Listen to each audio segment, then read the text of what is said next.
Hello friends, I am Dr. Vidya Patil, serving as Assistant Professor of English at Government First Grade Women's College, Bidar. Today, it is necessary that every higher education institution should get successfully accredited by a recognized body. This will determine the quality of education which is offered by that particular institution. It will also help students to choose an institution which will help in the overall development of not only the career of the student but also his personality. Most companies, industries are generally attracted towards higher education institutions who have successfully been accredited with good grades because they know that the students who pass out from these institutions or who get a degree from these institutions will have a certain quality. So most of such companies and industries go and have their campus selections from such higher education institutions. A successful accreditation process not only adds value to the degree which the students get from that particular institution, but it also keeps a quality check on the education which is being offered by the institution. Therefore, it is now essential and imperative that every higher education institution goes in for NAAC accreditation. In my previous videos, we have already discussed about what exactly is NAAC, that is the National Assessment and Accreditation Council. We have also tried to understand what are the aims and objectives of NAAC, what are the core values of NAAC, and also about how the NAAC functions and its role in the present society. In today's video, I will be discussing about what is the quality indicator framework, that is the different criteria under which a higher education institution is assessed by NAAC. This topic will be covered in the span of 2 videos. In the first video, I will be covering 3 of the criteria, and in the second part of the video, I will be trying to discuss about the remaining 4 criteria. The criteria-based assessment forms the backbone of the NAAC assessment and accreditation process. NAAC has outlined 7 basic criteria for this assessment. These 7 criteria represent the core functions and activities of a higher education institution. The revised accreditation framework has included not only the academic and administrative aspects of the higher education institution, but also various emerging issues which are relevant to today's society. The 7 criteria which are the basis for this assessment and accreditation process are curricular aspects, teaching, learning and evaluation, research, innovations and extension, infrastructure and learning resources, student support and progression, governance, leadership and management, institutional values and best practices. Each of these 7 criteria are further subdivided into key indicators. That is, the main focus or thrust areas under each of these criteria are then known as key indicators. These key indicators are further delineated or again subdivided into metrics. Metrics may be qualitative in nature or quantitative in nature. We need to provide suitable proofs and supporting documentation for these matrices.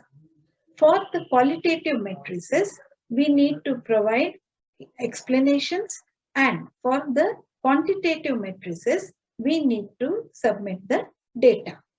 So in this way, the entire process of NAAC assessment and accreditation depends on these 7 criteria, and it is based on how well a higher education institution is able to perform or deliver in these 7 criteria. Let us now try to understand each of these criteria and what are the key indicators in these criteria.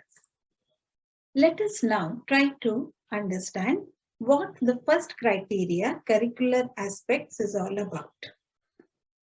Most higher educational institutions can be classified on the basis of their administrative standing. That is, they can usually be classified into universities, autonomous colleges, and affiliated colleges. Generally, most of the higher education institutions are the affiliated colleges. So, NAAC has set up different parameters for the assessment of these different kinds of higher education institutions. Curriculum framing, design, and development is usually the responsibility of the university, and affiliated colleges are generally implementing bodies or implement the syllabus in their particular institution. Therefore, different parameters have been set while assessment of universities and assessment of affiliated colleges. The main focus area of this first criteria, that is curricular aspects, is to assess whether the various courses which have been offered by the higher education institution is in tune with the national and global trends, and also whether it caters to the local needs. Next, it tries to assess whether a wide diversity of students are being catered to or not. Under this criteria, another aspect which is examined by NAAC is the flexible nature of the academic courses offered to the students. Also, they try to assess whether these courses which are offered are career oriented or not, and whether they can help the students develop multiple skills. They also try to assess whether these courses can help in the development of multiple skills among the students. One more major attribute of this particular criteria is to assess whether proper mechanisms have been set up in the institution to collect the feedback from the different stakeholders, and after collecting the feedback, whether this feedback has been analyzed and the required changes have been incorporated into the functioning of the higher education institution. So, this first criteria proves to be one of the most important aspects of the assessment process. NAAC tries to assess whether proper mechanisms have been set up to collect the feedback from different stakeholders, and whether the changes which have been suggested by these stakeholders are incorporated into the functioning of the higher education institution. Therefore, the first criteria proves to be a very important part of the entire NAAC assessment and accreditation process. There are 4 main key indicators under the first criteria. The first key indicator here is curriculum design and development, as this key indicator is mainly pertaining to the universities, because it is the responsibility of the universities to design and develop the curriculum. Most of the affiliated colleges are assessed by NAAC on the next key indicator framework, that is curriculum planning and implementation. It is one of the major responsibilities of the affiliated colleges to implement the curriculum which has been designed and developed by the university to which they are affiliated to in a very effective manner. In order for this implementation to be effective, it is necessary that these higher education institutions plan in advance as to how they are going to implement the program. Now, when we look into the planning aspect, here basically NAAC will try to examine whether the higher education institutions have been preparing or planning by making calendar of events in advance, whether course plans have been made, timetables have been made in the proper manner, and program outcomes, course outcomes have been specified properly. Also, while implementing this curriculum, whether proper procedures have been set up, whether there are academic councils which have been formulated in the higher education institution to decide about how the program has to be implemented effectively.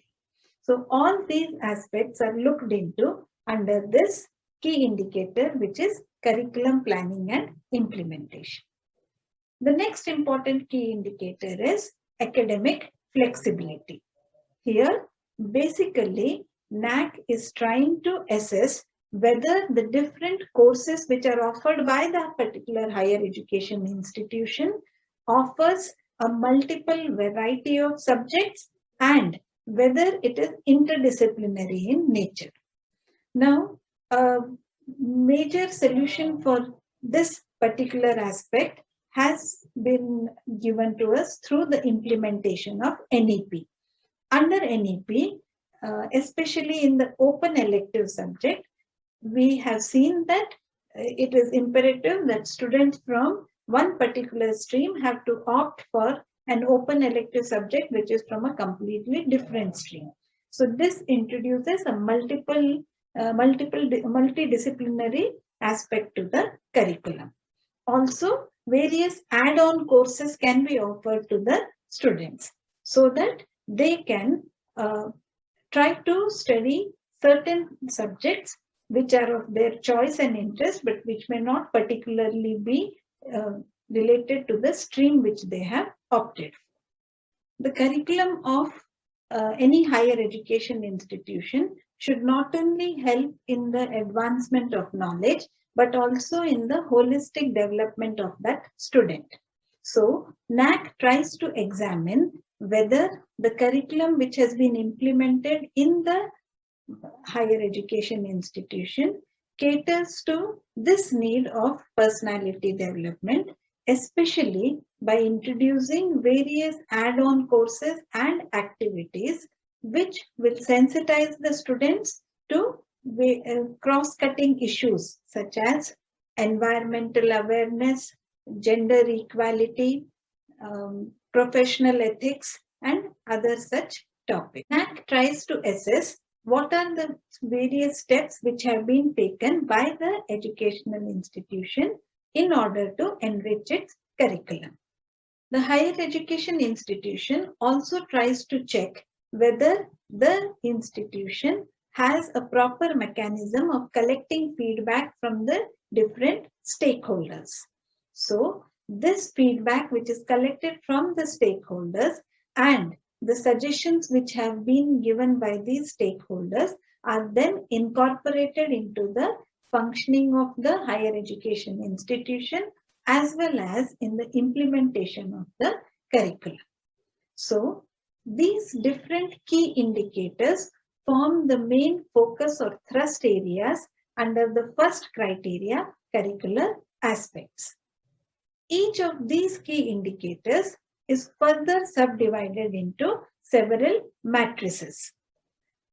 Every higher education institution which decides to go in for the NAAC assessment and accreditation process will have to provide suitable proof and documentation in order to satisfy the queries regarding each of these matrices, which may be both qualitative or quantitative in nature.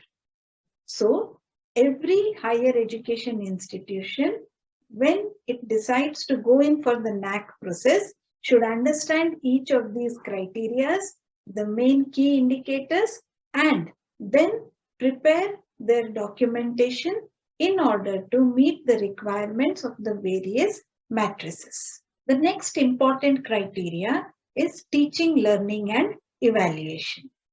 Under this criteria, NAAC tries to assess whether effective teaching learning techniques are being employed by the higher education institution in order to cater to the students who come from diverse backgrounds and have diverse abilities. One of the aspects which is examined under teaching, learning, and evaluation is the interactive instructional technologies which are used in the implementation of the curriculum, especially during the teaching learning process. So this involves various activities such as seminars, workshops, quizzes, field trips, projects, assignments, which are given to the students. Also, it tries to examine whether ICT resources are being employed during the teaching learning process. Another important aspect which is examined under the second criteria is whether the number of teachers is adequate, whether these teachers are competent, and what are the steps being taken by the higher education institution to for the professional development of these teachers. Also, the NAAC tries to assess the efficiency of the techniques which are used to evaluate the teachers as well as the students at regular intervals. For the second criteria of teaching, learning, and evaluation, there are several key thrust areas which have been outlined by NAAC. Student enrollment and profile. This key indicator pertains to whether proper measures have been taken by the higher education institution to implement the regulations and policies of the central and state governments, and also whether the process of admission of students is purely transparent and automated. So this aspect is assessed under the first key indicator. Catering to student diversity. It is also seen whether that higher education institution caters to students from all kinds of backgrounds, especially from minority communities and backward communities, as well as to students with special needs. The next teaching learning process is the major aspect which is evaluated under this second criteria. Here, it is assessed whether the higher education institution has been employing effective methodologies and means to impart education to the students. Also, whether the teachers have been making use of ICT in the teaching learning process. This is also examined under this key indicator. Teacher profile and quality. Under this key indicator, it is tried to assess whether the teachers have been recruited in the proper manner, whether their qualifications and their capabilities are suitable for the job which they have been assigned to. It is also checked whether they are continuously updating themselves with the current field of knowledge. The next important key indicator here is the evaluation process and reforms. So here evaluation process basically refers to the continuous and comprehensive evaluation which takes place during the entire academic year. This may also include the internal evaluation, which usually is conducted by the higher education institution. NAAC also tries to assess whether the higher education institution has been continuously reforming the examination system in their institution. Next important key indicator is student performance and learning outcomes. The student performance is usually judged by their performance in the year-end examinations. So keeping a record of the results and then trying to find out the problem areas and improving these is one of the other aspects which is assessed during the NAAC process. Student satisfaction survey. The entire process of teaching learning, which is taken up by the higher education institution and the various faculties, is meaningful only when the students feel so. So, NAAC has incorporated in its revised accreditation framework this new aspect of student satisfaction survey. Under this, on a random basis, NAAC approaches or through an email and collects the feedback of students regarding their satisfaction with the educational standards of that higher education institution. So this has become another very important part of the NAAC assessment and accreditation process. So friends, we have now seen that this second criteria, teaching, learning and evaluation, is the most important among all the 7 criteria, because this is the main function of the higher education institution. It is only when the students find the teaching learning process satisfying and meaningful that the entire purpose of that higher education institution is served. So NAAC gives a lot of emphasis on this second criteria, and it also carries the maximum number of marks, that is 350 points. So every higher education institution which is planning to go in for the NAAC assessment and accreditation process needs to give a lot of emphasis on preparing suitable documentation and providing the right answers for the various matrices under each of these key indicators in the second criteria. Third criteria is research, innovations and extension. Under this criteria, NAAC tries to assess the various policies, programs and the outcomes of the higher education institution with relation to research, innovation and extension. NAAC tries to assess whether the institution provides suitable facilities and requirements which are necessary for developing a research culture in that particular institution. Also, it tries to assess whether the faculty are involved in various research projects which would be useful for the society. Another important aspect of this criteria is the extension activities, which is the social responsibility of the higher education institution. This is not just an activity, but also one of the core values of NAAC, and therefore, under the assessment and accreditation process, a lot of emphasis is given to whether the faculty and the higher education institution is involved in various extension activities. The first key indicator, that is promotion of research and facilities, is applicable mainly to universities as they are the centers for research and development. The next important key indicator, that is resource mobilization for research, is pertaining both to universities and colleges. Under this, NAAC tries to assess whether the higher education institution promotes and facilitates various financial and academic support for the faculty when they try to take up research projects. Also, it tries to see whether proper infrastructure is being provided to the faculty to take up research projects in their institution. Innovation ecosystem is the next key indicator.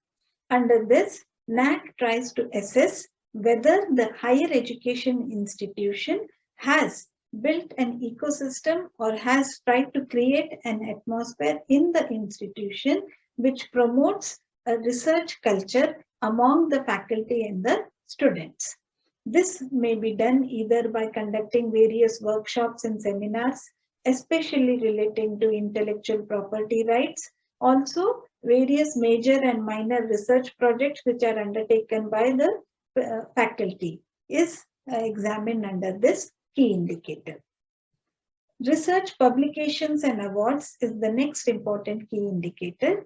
So the various research publications of the faculty, whether it is through articles which are published in journals or through books which are published by the faculty.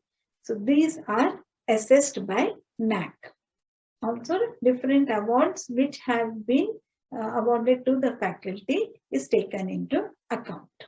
Consultancy is another aspect of the research, innovation and extension criteria. Here, we can see that the faculty in the higher education institutions are usually highly qualified.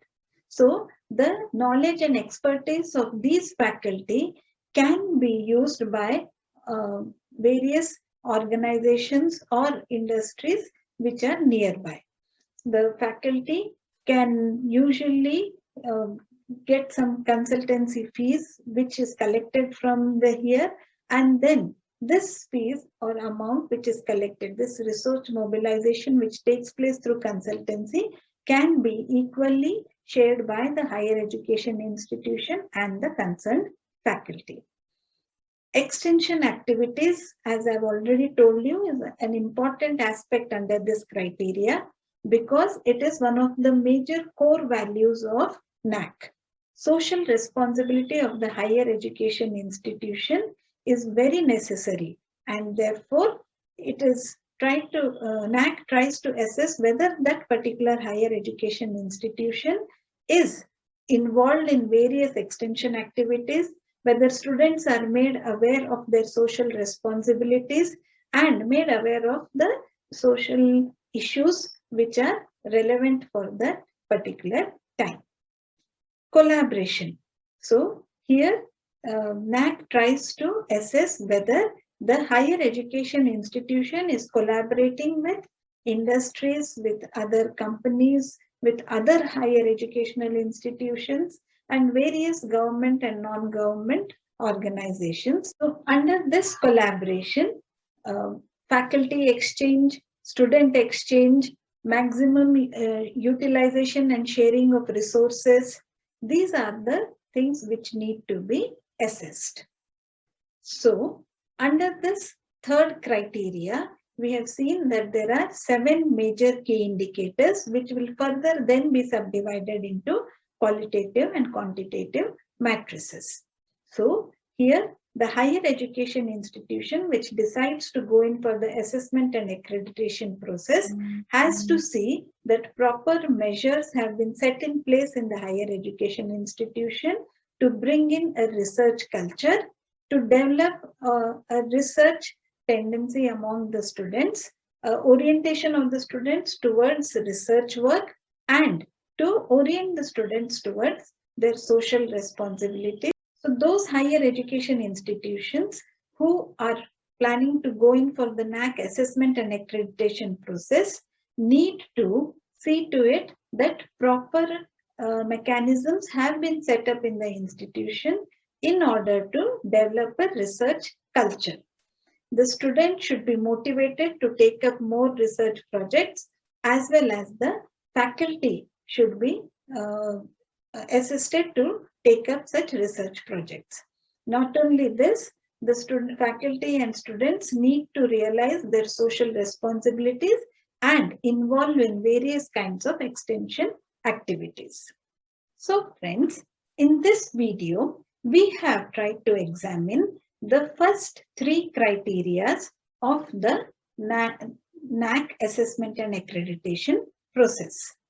These 3 criteria, that is curricular aspects, teaching, learning and evaluation, and research, innovation and extension. So these 3 criteria form a major part of the NAAC assessment and accreditation process. The remaining 4 criteria will be discussed in the next video. I hope you liked this video. Thank you.